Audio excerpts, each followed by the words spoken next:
मेरे सभी प्यारे प्यारे दोस्तों को मेरा प्यार भरा नमस्कार। आशा करता हूँ आप सभी लोग बिल्कुल बहुत ही स्वस्थ होंगे, बहुत ही खुश होंगे।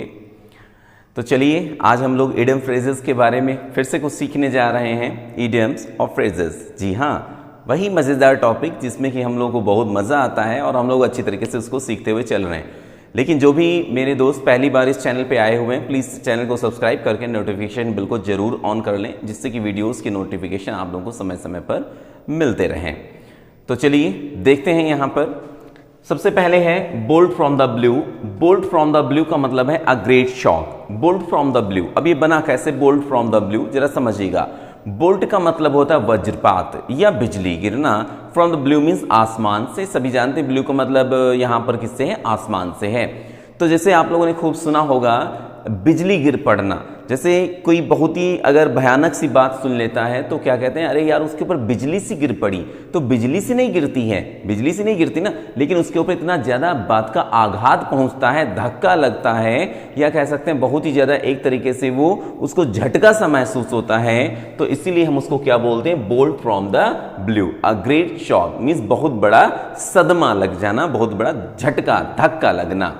फिर बेगर डिस्क्रिप्शन। बेगर डिस्क्रिप्शन का मतलब which can not be explain in words, means कुछ ऐसा जिसको शब्दों में बयान ना किया जा सके। डिस्क्रिप्शन मीन्स क्या होता है, वर्णन। और बेगर का मतलब क्या होता है, भिखारी। भिखारी के द्वारा शब्दों का वर्णन करना, मतलब अब यहां पर इसको ऐसे जोड़ सकते हो कि बहुत ही बड़ी कोई चीज है, या मान लो बहुत ही सुंदर, बहुत बड़ा सा होटल है, उसके अंदर मान लो कोई भिखारी बेचारा, उसके पास पैसे नहीं, तो उसको कैसे एंट्री करने के लिए दिया जाएगा ना, उसको एंट्री नहीं करने दी जाती है क्योंकि उसके पास पैसे नहीं है। तो अब मान लो वो अगर बाय द वे किसी के साथ में किसी तरीके से वो एक बार अंदर चला जाए तो क्या, वाह यार क्या नजारा था अंदर का भाई, मैं तो शब्दों में बयान नहीं कर सकता। तो वहीं से समझ लीजिए इडियम्स निकल के आ गई बेगर डिस्क्रिप्शन। बेगर डिस्क्रिप्शन का मतलब क्या हुआ, which can not be explain in words, means जिसको हम वर्ड्स में बयान ना कर सकें, ठीक है, जिसको वर्णन ना किया जा सके। Breathe one's last. Breathe means क्या होता है, सांस। वंस मीन्स अपनी, लास्ट मीन्स अंतिम, अंतिम सांस लेना। अब ये सभी लोग जानते हो अंतिम सांस लेने का मतलब क्या हुआ, कि जैसे बोलते ना कि उनका स्वर्गवास हो गया, उन्होंने उस समय अंतिम सांस ली। अंतिम सांस लेने का मतलब क्या, उस समय उनकी मृत्यु हो गई, मीन्स एक ही बार आखिरी में वो सांस लिए और उसके बाद निकल लिए, दुनिया को अलविदा बोलकर चले गए। तो हम वहां पर क्या बोलते हैं, टू डाई, ठीक है, to die. Breathe one's last का मतलब क्या हुआ, टू डाई मीन्स मर जाना, मृत्यु को प्राप्त करना। तो टू डाई किसका हुआ, ब्रीथ वंस लास्ट। सभी लोग आराम से इसको जोड़ लीजिएगा। ब्रीथ मीन्स सांस लेना, वंस मीन्स अपनी, लास्ट मीन्स अंतिम। अंतिम सांस लेने को क्या बोलोगे, अंतिम सांस लेने को वही तो बोलेंगे, मरना बोलोगे ना। तो ये क्या हो गया, to die. Next one is have clean hands. Have clean hands means साफ सुथरे हाथ रखना। अब साफ सुथरे हाथ रखने का मतलब टू बी इनोसेंट, निर्दोष। अब क्या कहते हैं, भाई देखो मेरा इस मामले में कोई भी हाथ नहीं है, मैं इस मामले में बिल्कुल स्वतंत्र हूं, या मैं इस मामले में निर्दोष हूं। तो इसलिए क्या उसको बोलते हैं, हैव क्लीन हैंड्स मीन्स साफ सुथरे हाथ रखना। टू बी इनोसेंट मतलब निर्दोष होना। भाई अगर मान लो कोई इसमें शामिल है तो क्या कहते हो, तुम्हारे हाथ इस चीज में रंगे हुए हैं, तुम्हारे हाथ इस चीज में शामिल हैं, या तुम इस चीज में शामिल हो, ऐसे तो बोलते हो। लेकिन जब कोई शामिल नहीं हो तो कहते तुम तो एकदम निर्दोष हो यार, तुम निष्कलंक हो, कोई दिक्कत नहीं है। तो वहां से क्या बन के आ गया, टू बी इनोसेंट, निर्दोष। हैव क्लीन हैंड्स क्या हो जाएगा, निर्दोष होना। फिर hit below the belt. Hit below the belt, to strike unfairly. बड़ा प्यारा सा इडियम निकल के आया हमारे सामने। हिट मीन्स क्या होता है, प्रहार करना। बिलो मीन्स नीचे, द बेल्ट मीन्स बेल्ट के। इसकी हिंदी क्या हो, स्ट्राइक अनफेयरली मीन्स किसी पर गलत तरीके से, अनुचित तरीके से मारना, गलत तरीके से प्रहार करना। मीन्स गलत तरीके से प्रहार करने का मतलब जो कि नियम के खिलाफ हो। जैसे मान लीजिए पहले युद्ध वगैरह में ढेर सारे नियम बनाए जाते थे। चलिए आप लोगों को मालूम भी है, तो सभी लोग जानते भी हैं कि युद्ध में पहले ढेर तरह के नियम, बहुत से नियम बनाए जाते थे कि हाँ उन नियमों को कोई भी कह सकते हैं कि तोड़ नहीं सकता है, उन नियमों के अंदर रहकर ही काम करना होगा। तो पहले के लोग बड़े कह सकते हैं शानदार हुआ करते, इस चीज़ के नियम वगैरह जो बनाते थे उनको बहुत ही स्ट्रिक्टली फॉलो भी करते थे। तो यहां पर क्यों ऐसे ये फ्रेज बनी हुई है, जानते हैं सभी लोग कि महाभारत में ऐसा कई बार हुआ कि जो है जैसे मान लीजिए बेल्ट कहाँ पर बांधी जाती है, हाँ भाई बेल्ट कहाँ पर बांधी, कमर पे बांधी जाती ना, और कमर के नीचे गदाधारी कोई भी गदा का जो कह सकते हैं जो गदा चलाता हो वो कमर के नीचे प्रहार नहीं कर सकता था। ये गैर कानूनी या गलत माना जाता था, या नियम के विरुद्ध माना जाता था।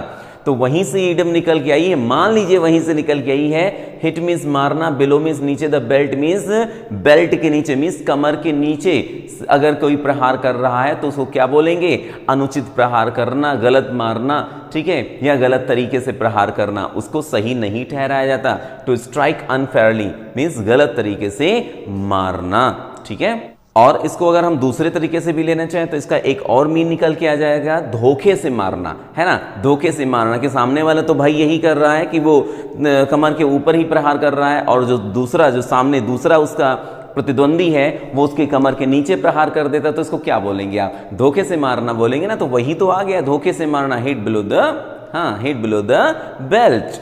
इन नो टाइम, बिल्कुल, इन नो टाइम, बिल्कुल समय में नहीं, कहने का मतलब है बिल्कुल समय नहीं लिया गया। वेरी सून, बहुत ही जल्दी, या अति शीघ्र जिसको बोल सकते हो। इन नो टाइम, कहना अरे यार इन नो टाइम उसने ऐसा कर दिया, बोलते हो ना, तो इन नो टाइम का मतलब क्या हुआ, बहुत जल्दी उसने ऐसा कर दिया, अति शीघ्र उसने ऐसा किया। In the twinkling of an eye, in no time, very soon, same है लगभग, ठीक है, बस इनमें जो है ये इडियम चेंज हो गई। In the twinkling of an eye, इसको समझना, समझो चुटकियों का खेल है, ऐसे समझ जाओगे। जरा समझो, जैसे मान लो बहुत सी ऐसी घटनाएं होती तो क्या बोलते हो, अरे यार पलक झपकाते ही ऐसा हुआ, बोलते ना, क्या बोलते हो, अरे यार मैं वहां पे जा रहा था, पलक झपकाते हुए मेरे सामने ऐसा एक्सीडेंट हो गया, मैं वहां जा रहा था, पलक झपकाते हुए ऐसी चीज हो गई। तो जब पलक झपकाते हुए जो बोलते हो ना, तो वहीं से ये तो निकल गया, in the twinkling of an eye means पलक झपकाते, और पलक झपकाते ही जब बोलते हो इसका मतलब क्या हुआ, इसका मतलब तो यही हुआ तुरंत काम हो गया। पलक झपकाने में कितना टाइम लगा, कितना टाइम लगा, नहीं लगा ना, तो बस तुरंत काम हो गया। तो ऐसी परिस्थिति में क्या बोलते, in the twinkling of an eye means पलक झपकाते ही काम हो जाना, मतलब तुरंत ही काम हो जाना या तुरंत ही होना। इन नो टाइम या वेरी सून, अतिशीघ्र या जल्द ही या तुरंत ही। Turn deaf ear, turn deaf ear, ignore, refuse, दोनों सेंस में लिया जा सकता है। टर्न डिफियर, टर्न मीन्स क्या होता है, मोड़ना, डीप मीन्स क्या होता है, बहरा, और ईयर मीन्स क्या होता है, कान, बहरा कान मोड़ना। कहने का मतलब क्या है भाई, मान लो किसी बात को अनसुना कर देना, देखो कितनी प्यारी सी इडियम्स है। तो किसी की बात को अनसुना कर देना, इस इडियम को मैं क्या है, अनसुना अगर किसी की बात को कर रहे हो तो क्या कर रहे हो भाई, इग्नोर ही तो कर रहे हो, या तो उसकी बात मानना नहीं चाहते हो। मान लो जैसे कोई बहुत ही अच्छी सलाह दे रहा है, लेकिन कुछ ऐसे अराजक तत्व होते हैं ना, उनको अच्छी सलाहें सूट नहीं करती हैं, तो क्या करते हैं, उसको इग्नोर कर देते हैं। अरे यार बकबक करने दो, इधर से घुसेगा कान में, उधर से मैं निकाल दूंगा, ऐसे बोलता सुना होगा आप लोगों ने। तो इसीलिए यहां पर समझिए उसी से इस इडियम का जन्म हुआ है। टर्न डिफ ईयर मीन्स किसी के प्रति बहरे बन जाना, किसी के प्रति अवसंवेदनशील हो जाना, या किसी की बात को इग्नोर कर देना। आई होप ये बातें एकदम गजब तरीके से समझ में आ गई। अभी इनको एक बार फिर से एक बार हम रिपीट कर लेते हैं, जिससे कि ये चीजें फटाफट दिमाग में फिट हो जाएं। और आप लोग भाई इस समय कमेंट वगैरह नहीं करते, कमेंट वगैरह करके नोटिफिकेशन कमेंट वगैरह किया करो, और जो है लाइक किया करो, और जितना हो सके उतना वीडियोस को शेयर किया करो, फटाफट शेयर किया करो। इससे आपके पास से कोई जाएगा तो है नहीं, सब कुछ फ्री ऑफ कॉस्ट है, तो क्यों ना यूज करो इन चीजों का। थोड़ी सी अपनी भी हेल्प करो, थोड़ी सी अपने छोटे से परिवार की भी हेल्प कर दो, अच्छा लगेगा ना। तो चलिए इनको एक बार रिवीजन में ले लेते हैं। बोल्ट फ्रॉम द ब्लू, वज्रपात होना, जिसको आप ऐसे समझ सकते हो, बहुत ही सदमा लग जाना, बहुत ही गहरा झटका लगना। बेगर डिस्क्रिप्शन, अवर्णित होना, मतलब जिसको वर्णन न किया जा सके।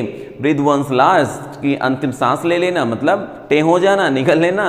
हैव क्लीन हैंड्स, हाथ साफ होना, हाथ साफ होने का मतलब निर्दोष होना। Hit below the belt, hit below the belt का मतलब क्या हुआ, धोखे से मारना, छल से मारना, कपट से मारना, या गलत तरीके से मारना। इन नो टाइम, समय ही नहीं लगा ना, तो वेरी सून हो गया, बहुत जल्दी। इन द ट्विंकलिंग ऑफ आई, पलक झपकाने में कितना समय लगा, समय नहीं लगा ना, तो इसका मतलब क्या हुआ, बहुत ही जल्दी ही। टर्न डिफियर, टर्न डिफियर का मतलब किसी चीज को अनदेखा कर देना, अनसुना कर देना। देखा गया मतलब कोई बात कह रहा है तो उसको सुनते ही नहीं है, तो टर्न डिफियर वहां पर हो गया। आई होप ये चीजें बिल्कुल बहुत अच्छी तरीके से आप लोगों को समझ में आ गई होंगी, और फटाफट भाई जल्दी से काम करना शुरू करो। 5-6 इसमें से कम 5 इडियम फ्रेजेस जो है फटाफट कमेंट में जरूर टाइप कर देना, और हाँ जम के फैला दो, जितना हो सके उतना फैला दो, बहुत मजा आना चाहिए। तो चलिए मिलते हैं नेक्स्ट वीडियो में एक शानदार टॉपिक के साथ। तब तक के लिए keep learning, keep practising and take care.